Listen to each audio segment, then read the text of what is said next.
Bonjour à tous. Qu'est-ce que vous êtes impressionnants. C'est impressionnant et c'est une joie, une fierté, c'est tout à la fois aujourd'hui pour moi d'être là. En ce matin, ça fait bizarre de se voir dans le reflet. Enfin, tout est bizarre. Et j'ai toujours eu à cœur de partager un moment comme ça dans l'église qui m'a vu grandir. Effectivement, quand j'étais petit, je jouais au prédicateur avec mes cousins et celui qui avait la plus belle prédication gagnait. J'en parlais ce matin avec ma maman en venant. Et vraiment, je suis vraiment heureux d'être là avec vous en ce matin. Avant de commencer mon propos, est-ce que ça vous dirait d'être des témoins pour Jésus? Levez la main ceux qui aimeraient être des témoins pour Jésus. Amen. Deuxième question, est-ce que certains d'entre vous sont dans une foi inébranlable? Levez la main ceux qui sont dans une foi inébranlable. Ah là, c'est un peu plus difficile. Et levez la main ceux qui ressentent le besoin d'être habités par l'Esprit Saint de Jésus-Christ. Amen. Aujourd'hui, j'ai la lourde tâche d'introduire cette semaine de prière mondiale de l'Église, donc pendant laquelle nous allons tous aborder plusieurs sujets. Et je nous invite cette semaine à prendre quelques instants pour demander vraiment au Seigneur qu'il nous dirige vers ce qu'il veut que nous fassions, en tant que témoins fidèles et pour répandre son amour sur les autres. Donc cette semaine, il y aura différents thèmes. Donc le dimanche, il y aura un thème sur témoigner en période de difficultés personnelles. On va prendre l'exemple de Joseph. Lundi, il y aura les deux types de témoins avec la petite servante et Géasi. Mardi, un témoin à la cour des rois avec Daniel. Mercredi, un témoin invraisemblable, la Samaritaine. Jeudi, un témoin dans la mort. Vendredi, des témoins en tandem. Et vous l'aurez compris avec l'histoire des enfants, aujourd'hui on va s'attarder plus longuement sur Abraham. Et le premier thème d'aujourd'hui, c'est Abraham, un témoin. Un témoin, un pécheur repentant et le père de la foi. Et dans le fascicule de la semaine de prière, comme vous savez, chaque fois il y a des fascicules qui accompagnent cette semaine de prière. Il y a un passage qui m'interpelle, car il nous est dit « Les paroles du Christ, juste avant son ascension au ciel, ont une grande signification pour tous ceux qui acceptent la vérité telle qu'elle est en Jésus. Tous les disciples du Christ doivent être ses témoins. Quiconque reçoit le précieux trésor de la vérité doit le transmettre aux autres. » Ce que je vous propose avant qu'on commence et qu'on aille un peu plus loin, que l'on puisse prier ensemble. Père Céleste, nous voici ce sabbat matin devant ta face, Seigneur. Seigneur, je t'implore, je te demande que ton Saint-Esprit descende sur ton assemblée, Seigneur. Tu as décidé que je prenne la parole en ce matin. Efface-moi, Seigneur, afin que Lyon-Vendôme ne voit pas Ludovic, mais te voit toi uniquement, Seigneur. Accompagne-nous tous dans la compréhension de ta parole, Seigneur, et dirige nos vies, nos pensées et nos actions. Amen.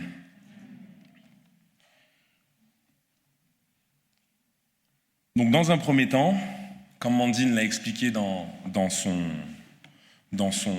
l'histoire des enfants, Abraham habitait une région extrêmement riche, donc le pays d'Ur, situé au cœur de l'ancienne Mésopotamie, sur les rives du puissant fleuve Euphrate.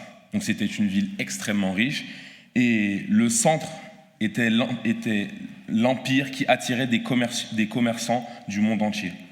Donc Abraham ne manquait de rien. Et Dieu, dans sa situation, lui dit « Abraham, pars, va-t'en, quitte l'endroit le plus riche et le plus civilisé au monde, et va-t'en. » Et frères et sœurs, comme on voit dans le verset... Pardon, j'ai pas allumé, ça c'est le stress. À vous. Est-ce que tout le monde voit? Donc dans Genèse 12, versets 1 à 3, le Seigneur dit à Abraham, « Quitte ton pays, ta famille et la maison de ton père, Puis va dans le pays que je vais te montrer. Je ferai naître de toi un grand peuple, je te bénirai et je rendrai ton nom célèbre. Je bénirai les autres par toi, je bénirai ceux qui te béniront, je maudirai celui qui te maudira. Par toi, je bénirai toutes les familles de la terre. Et Abraham s'en va, comme le Seigneur l'a commandé, avec son neveu Lot, et son neveu Lot part avec lui. Frères et sœurs, je me suis posé la question, je ne vais même pas parler de quitter nos familles, quitter nos proches. Je me demande si véritablement, si Dieu nous demandait de quitter notre travail, est-ce qu'on le ferait sans hésiter? Parce que là, quand on regarde, à aucun moment, je vois dans le passage une once d'hésitation de la part d'Abraham. Et la force d'Abraham, même s'il était dans un pays qui était idolâtre, c'était justement sa proximité avec Dieu. Et le Seigneur, en voulant le faire sortir du pays dur, a voulu le préserver de toutes ces iniquités et de toute cette corruption qui était présente dans ce pays.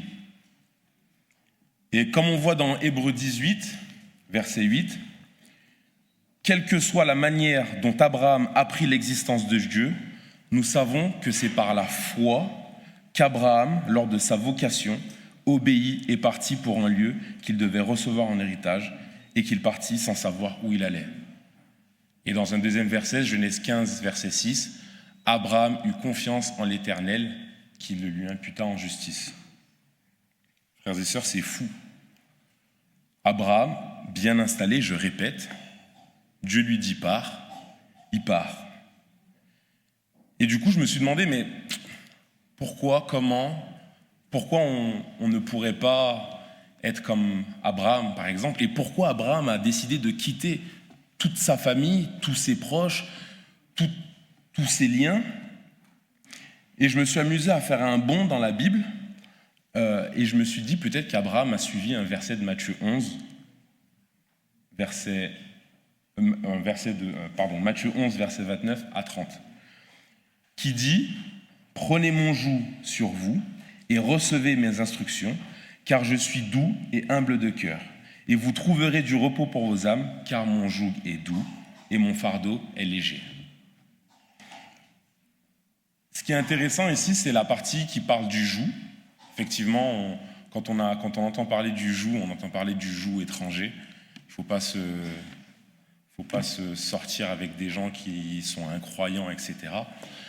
Mais je trouve que le joug est beaucoup plus beau que ça. Le limiter qu'à ça, ce serait dommage. Et en fait, dans Matthieu 11, quand il dit « Prenez mon joug sur vous », c'est « Soyons proches ». Et en fait, le joug, tout simplement, c'est une pièce de bois qui était mise à l'époque sur le bétail pour accomplir le travail des champs. Donc si on fait une analogie, Dieu aimerait qu'on soit proche de lui, on est d'accord? Ok. Donc il faudrait que nous puissions mettre ce joug qui est doux pour que nous puissions avancer et prospérer avec lui. Jusque-là, nous sommes d'accord. Donc, très simplement, Abraham a associé sa volonté à celle de Dieu. Il a pris son joug, qui est doux, humble de cœur, et son fardeau léger, et il a été labourer le champ spirituel avec Dieu, et en étroite collaboration avec Dieu. Maintenant, ce que je vous propose, c'est d'examiner brièvement quelques-unes des façons dont le grand patriarche, donc le père de la foi, a été un témoin pour Dieu. Parce qu'effectivement, Abraham, durant tout son voyage, n'a cessé de représenter Dieu, de par ses actions, de par son comportement, et d'abord auprès de sa famille. Donc dans tous ses déplacements, Abraham dressait un autel pour Dieu, matin et soir. Il était le patriarche de son foyer. Et ainsi, il était un témoin auprès de sa famille. Donc déjà, au sein de son cercle proche, Abraham se comportait comme un véritable patriarche, un véritable chef de famille, tout en mettant et tout en laissant Dieu au centre de la relation, au centre de toute chose. Et aussi, il entretenait des relations cordiales et justes avec tous ceux qui l'entouraient, et ce qui faisait de lui un homme respectable et respecté. Je vais vous passer les détails de la bataille qu'Abraham a menée pour ses voisins qui se trouvaient dans le pays de Canaan. Et à aucun moment, Abraham n'a été défendre les siens pour de l'or, pour du bétail ou même pour la renommée. Il l'a fait parce que Dieu nous demande d'être courageux. Et Abraham a été courageux. Et avec Dieu chaque jour, vous voyez bien, hein, on est d'accord. Allez, parfait. Avec Dieu chaque jour du 7 juillet, il est dit que la Bible nous rapporte des exemples remarquables de politesse. Abraham était un homme de Dieu. Dans tous les endroits où il dressait sa tente, il édifiait aussi un autel sur lequel il offrait des sacrifices. Et il invitait Dieu à demeurer avec lui. Abraham était courtois. Sa vie n'était pas entachée par l'égoïsme, ce défaut abhorré de Dieu. Dans tout ce qu'Abraham entreprenait, il rendait un témoignage pour Dieu. Et ça, c'est important de l'avoir en tête, car si on se renvoie à nous-mêmes, c'est notre direction. Dans tout ce que nous devons entreprendre, nous devons avoir en tête de rendre un témoignage pour Dieu. Amen. Ah, je pensais que vous dormiez. On va un peu plus loin. Il pouvait être aussi un témoin devant Dieu et les êtres non déchus. Les êtres non déchus, les anges, bien entendu. Abraham honorait Dieu et Dieu l'honorait en lui parlant directement et en lui révélant ses desseins. Néanmoins, Abraham, comme vous et moi, Abraham était un humain. Et j'ai trouvé trois grandes parties, trois grands passages où Abraham a fauté, où Abraham a manqué un peu de confiance envers Dieu et où sa foi a vacillé. Le premier, je ne sais pas si c'est le plus célèbre, vous me direz, mais lorsqu'il a menti à Pharaon au sujet de sa femme, du lien de parenté de sa femme. Juste pour la petite histoire, Pharaon, dès qu'il voyait une belle femme, il la voulait. Donc, il y a eu une famine dans le pays de Canaan, et Abraham a été chercher, entre guillemets, de l'aide en Égypte. Et il s'est dit, c'est chaud. Si Pharaon sait que Sarah, c'est ma femme, vu comme elle est belle, c'est chaud pour moi. Donc ce que je vais faire, je vais dire à Pharaon que Sarah, c'est ma sœur. En vrai, c'est pas faux, mais c'est pas vrai non plus. Parce que Sarah, pour ceux qui ne le savent pas, c'était la demi-sœur d'Abraham. Ils avaient le même père, mais pas la même mère. Soit, Abraham a fait de Sarah sa femme. Donc, il a menti au sujet de son lien de parenté avec Sarah. C'était compliqué. Ça devenait compliqué pour la famille de Pharaon. Pharaon l'a découvert, on lui a appris, et du coup, il est venu voir Abraham pour lui demander pourquoi il lui avait menti. Et justement, Abraham, à ce moment, a eu peur pour sa vie. Et c'est la raison pour laquelle il n'a pas dit la vérité. Deuxième fois, avec Abimélec. Lorsqu'il a menti encore à Abimélec en lui disant que sa femme était sa sœur. Je fais une petite parenthèse. Pendant que je préparais cette prédication et que je suis tombé sur ces deux passages, je me disais, mais à quoi elle ressemblait, Sarah, pour devoir mentir et devoir raconter des bobards pour ne pas qu'on nous tue. Donc du coup, j'ai eu envie de voir à quoi ressemblait Sarah, mais on nous dit juste qu'elle était très, très, très, très belle. Il y a le dernier passage,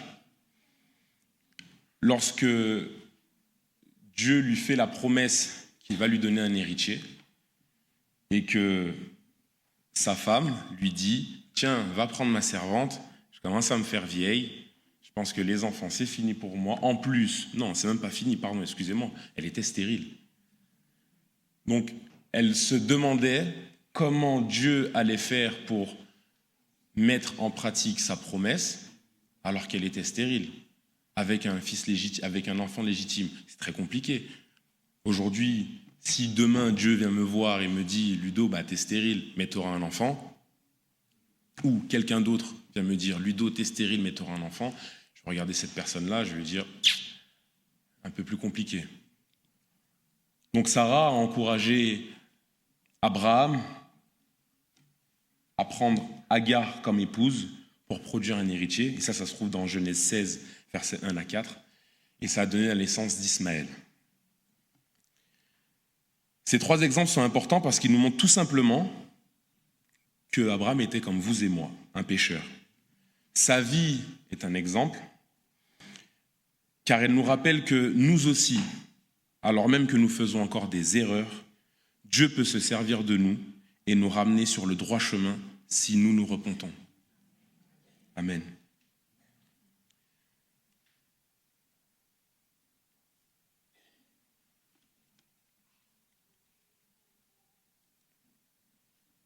Dieu avait appelé Abraham à être le père des croyants. Sa vie devait servir d'exemple aux générations futures, mais sa foi n'a pas été parfaite. Aussi, pour lui donner plus de confiance en son Père céleste, Dieu va le soumettre à une nouvelle épreuve, la plus dure qu'aucun homme ait jamais été appelé à subir. Et Dieu lui donna cet ordre. Prends ton fils, ton unique, celui que tu aimes, Isaac, va-t'en au pays de Morija, et là, offre-le en holocauste sur l'une des montagnes que je te dirai. Et ça se trouve dans Genèse 22, verset 2. Je ne sais pas si vous vous rendez compte de la portée de la demande de Dieu envers Abraham. Donc Dieu lui fait une promesse 50 ans auparavant, tu vas avoir un fils. Et ce fils que tu auras, ce fils légitime que tu auras, sera l'héritier de la promesse. Est-ce que vous me suivez? Donc Dieu vous promet quelque chose, il vous le donne, et après il vous dit, va le jeter. C'est dur. Comment? Ah, j'ai cru entendre une intervention.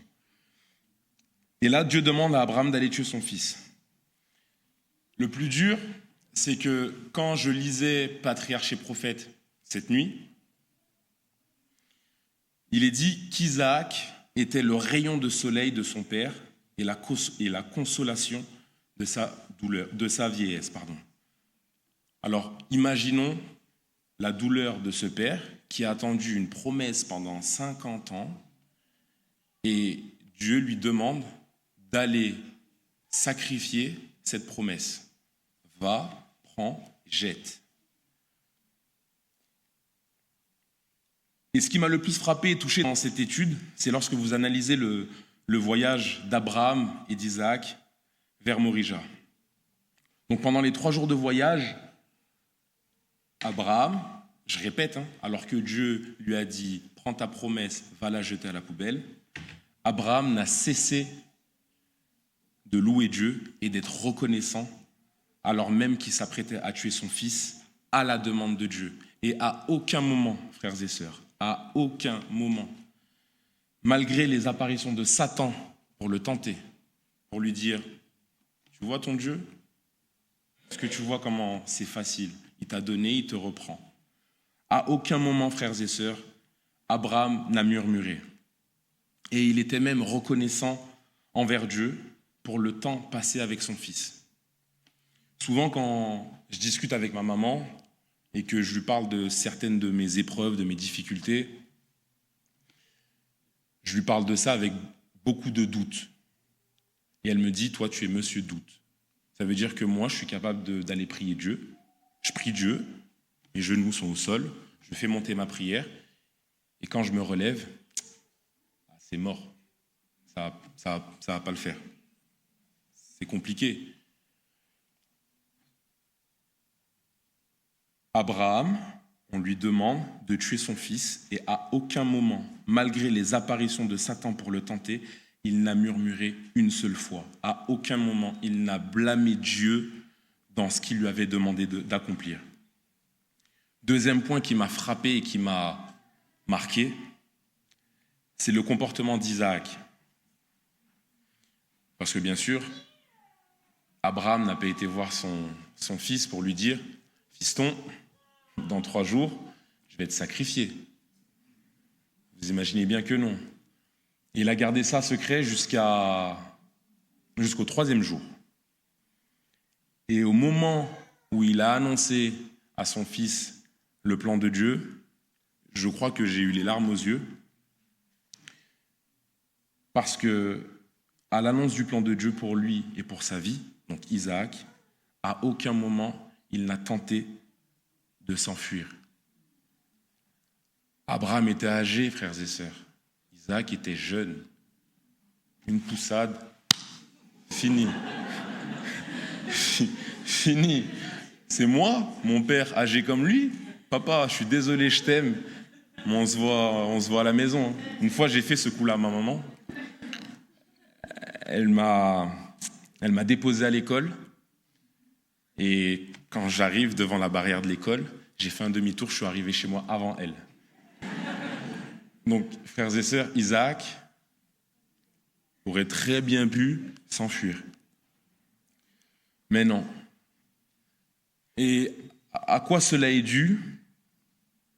Au témoignage que son père lui a rendu pendant toute sa vie.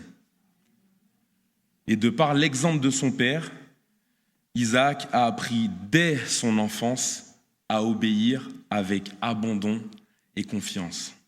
Isaac partage la même foi que son père, les amis.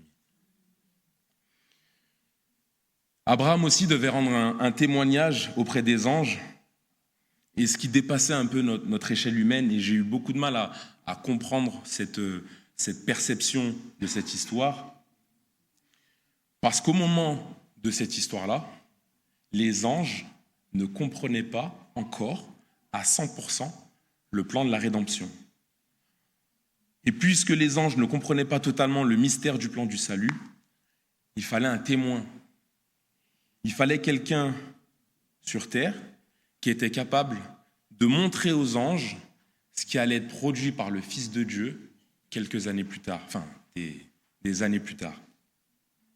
Et ça leur a permis d'entrevoir par cet acte du sacrifice de son Fils le grand sacrifice qui allait s'opérer, frères et sœurs, à savoir la mort de Jésus, le Fils unique, pour nous sauver et pour sauver l'humanité. Amen. Il a montré par son obéissance qu'il craignait Dieu et voulait servir Dieu et Dieu seul. Et c'est pour cela qu'il est le Père de la foi aujourd'hui. L'influence silencieuse de sa vie quotidienne, son intégrité inébranlable, sa générosité, sa courtoisie et son beau caractère ont révélé à tous qu'il était en communion avec le ciel. Il a mis le joug doux de Jésus sur sa tête et il est un témoignage sur terre et dans le ciel. Que pouvons-nous apprendre de cette histoire? Premièrement, au milieu de l'apostasie, nous pouvons aussi rester justes et nous devons rester justes comme Abraham et choisir de suivre Dieu. Amen. Merci Maggie. Et par ce premier point, j'ai une expérience très rapide, parce que le temps tourne. Quand j'avais entre 12 et 15 ans, donc c'est bon, j'ai averti ma maman que j'allais raconter cette histoire, donc elle découvrira rien aujourd'hui. Quand j'avais entre 12 et 15 ans, on avait un groupe d'amis, on était 4. Donc, mon ami Gracia, un ami évangéliste congolais, et 2 autres amis, dont je tairai le nom, on est filmé. On était très proches tous les 4. Pour vous dire, avec l'un de mes amis, on projetait l'un l'autre d'aller dans les pays respectifs de l'un et de l'autre. Donc que j'allais aller en Algérie et que j'allais aller en Algérie et que lui allait venir avec moi en Martinique. On était tellement proches et on arrivait à un âge où justement on était On aime l'argent, on aime les belles choses. Moi, je suis un passionné de deux roues, je suis un passionné de moto. Et quand on discutait avec ce groupe d'amis, l'un des deux autres nous dit, les gars, tous les quartiers environnants, tous les garçons de notre âge, ils ont tous des scooters. Et vu que c'est la misère, le seul moyen pour y arriver, c'est de vendre de la drogue, les gars. Est-ce que vous êtes chaud? En vrai, j'étais un peu turbulent. Donc ça m'a traversé l'esprit de dire « ouais, pourquoi pas ?» Et j'allais dire « ouais, pourquoi pas ?» Sauf que des années auparavant, le Seigneur a mis dans ma vie mon ami Gracia. Et dans notre discussion à quatre, Gracia a temporisé un peu. Il leur a dit « les gars, ce que je vous propose, c'est qu'on réfléchisse. » À l'époque, on nous demandait de mettre en commun 50 € chacun pour faire 200 €, acheter un petit peu de drogue et ensuite la revendre. Et je me souviendrai toute ma vie, Gracia habitait au 2e étage et moi au 4e. Et quand on devait se voir, on se retrouvait entre les 2 étages, donc au 3e étage. Et Gracia, il m'a dit « Ludo, t'en penses quoi de la proposition ?» Je lui ai dit « frérot, on aura un scooter dans un mois. » Dans un mois, on a un scooter. À 4, mais dans un mois, on a un scooter. Et il m'a dit, il aurait fait quoi Jésus?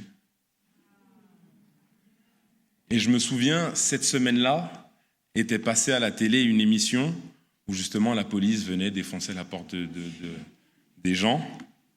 Et ma maman m'a dit, Ludo, le jour où tu veux me tuer ou tu veux me faire honte, ramène la police à la maison.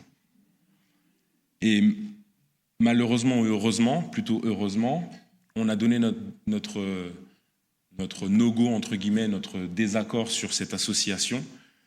Et à partir de ce moment-là, ce n'étaient plus nos amis. À partir du moment où on leur a dit non, qu'on n'allait pas les suivre, ils ont tourné le dos et on n'a plus jamais eu de discussion de plus de 30 secondes.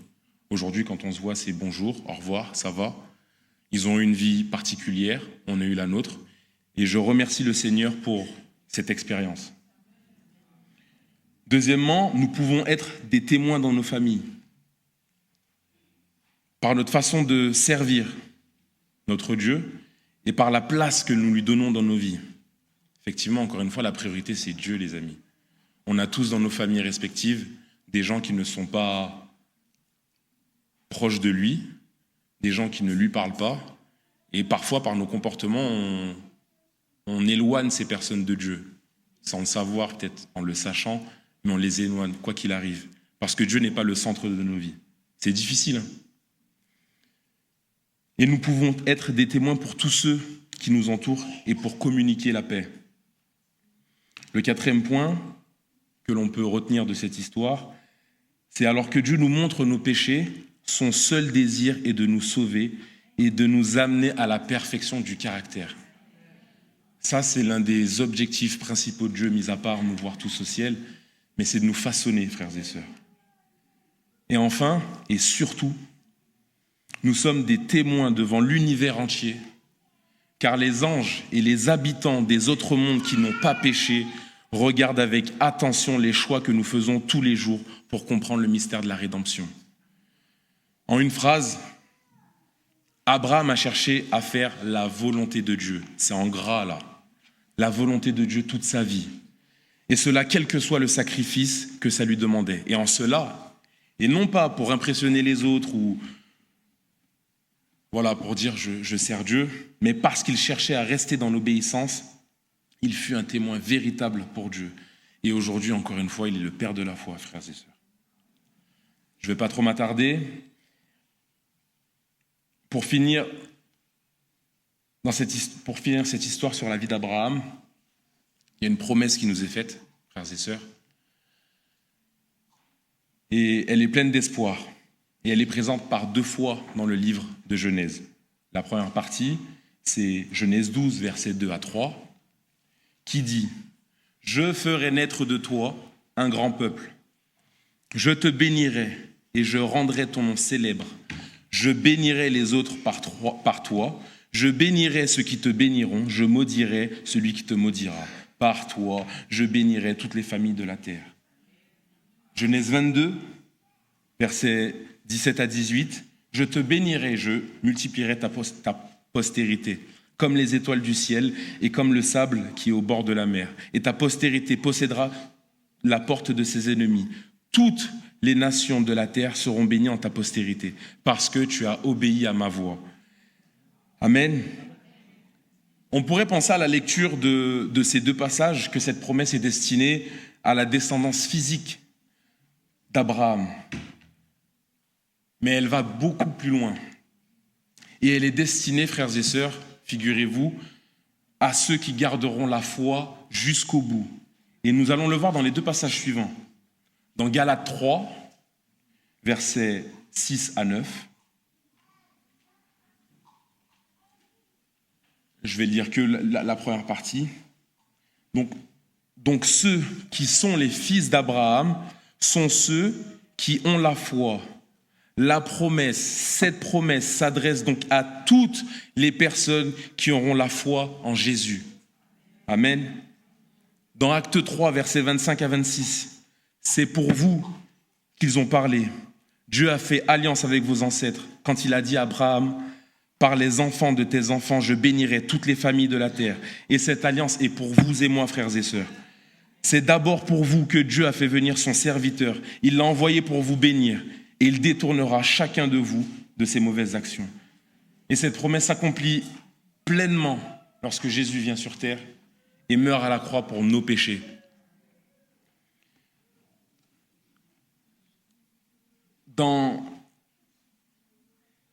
Vous recevez une puissance du 28 mars. Un dernier passage, il nous est dit « Nous sommes appelés par le Christ à sortir du monde et à rester séparés. Nous sommes appelés à vivre une vie sainte, nos cœurs continuellement portés vers Dieu et goûtant dans nos vies le Saint-Esprit comme étant une présence perpétuelle. Tout vrai croyant en Christ manifestera que la grâce de son amour réside dans son cœur. Là où régnera le temps de l'éloignement de Dieu, il sera révélé un partenariat avec lui. Là où la nature charnelle apparaissait, seront manifestés les attributs divins. Son peuple est appelé à être composé d'ouvriers de justice, de chercheurs perpétuels de Dieu, des acteurs continuels de sa volonté. Et cette volonté les rend parfaits en Christ, frères et sœurs. Ils établissent devant les anges, les hommes et les mondes qu'ils ne sont pas tombés, qu'ils se conforment à la volonté de Dieu, qu'ils sont de loyaux adhérents aux principes de son royaume. Le Saint-Esprit demeurant dans leur cœur par la foi, les conduira dans la communion avec le Christ, avec les autres, et leur fera porter les précieux fruits de la sainteté. En devenant enfant d'Abraham, c'est-à-dire en gardant la foi, nous pouvons prétendre à cette promesse, frères et sœurs. Et nous voyons avec cette histoire à quel point la foi est importante et essentielle à notre développement en tant que croyants. Et je nous encourage, frères et sœurs, du plus profond de mon âme, du plus profond de mes tripes, excusez-moi si je le dis comme ça, à avoir cette foi et à la conserver. C'est difficile, on voit ce qui se passe dans le monde, on a tous des difficultés, on galère tous dans nos vies, mais mes frères et sœurs, ne lâchons pas Dieu du regard, ne lâchons pas sa main et gardons son joug sur nos têtes pour avancer avec lui dans la mission. Et cette foi nous permettra ensuite d'être des témoins vivants de l'amour que Dieu éprouve pour nous. Donc frères et sœurs, encore une fois, gardons la foi, car une belle récompense nous attend au bout du chemin. Amen. Merci beaucoup. On incline la tête pour la prière. Seigneur, je te remercie pour ce moment, Seigneur. Je te remercie parce que nous avons ressenti ta présence ici en ce matin, Seigneur. Nous voulons plus de toi dans nos vies, Seigneur. Nous voulons plus de ta grâce. Nous voulons plus de ta bonté dans nos vies, Seigneur, afin que nous soyons des témoins, Seigneur, de ta grâce auprès de nos proches et auprès des mondes qui n'ont pas péché, Seigneur. Aide-nous dans notre mission. Aide-nous à marcher fermement avec toi, Seigneur. Le combat est difficile, tu nous as prévenus, mais encore une fois, une belle promesse nous attend à la fin du voyage, Seigneur. Accompagne-nous, dirige nos vies. Ce sont les grâces que je te réclame au doux nom de Jésus pour ta sainte gloire. Amen. Soyez bénis.